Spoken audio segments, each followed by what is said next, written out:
Nire izena Irantzu Alvarez da eta adierazpen grafikoa eta ingeniaritzako proiektuen sailean irakaslea naiz Bilboko Ingeniaritza Eskolan.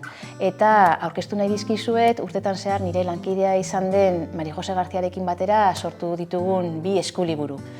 Hauek dira, bien izenburua da adierazpen grafikoa ingeniaritza zibilean, bata da planoak kotatuen sistemari buruzkoa eta bestea sistema diedrikoari buruzkoa. Direla ingeniaritza zibilean gehien erabiltzen diren irudikapen sistemak. Oso izaera praktikoa daukaten liburuak dira eta biak antolatzen dira modu berean. Lehenengo daukate zati teoriko bat, azalpen teorikoekin, eta gero biek daukate ariketa bilduma bat. Bi liburuetan, bi eskuliburuetan desberdinak direnak.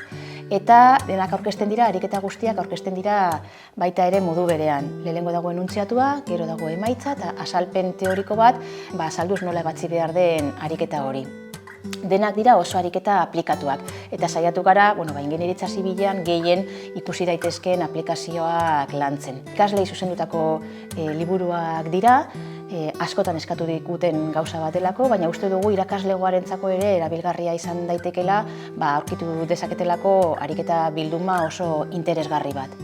Eta euskarazko bertsio hauek, erdarakoak ere badaudelako, postasun handiarekin aurkezten ditugu, ingeniaritzan oso material gutxi dagoelako euskaraz, eta beraz uste dugu euskaraz ingeniaritza ikasten duten eta irakasten duten guztientzako erabilgarria izan daitekela.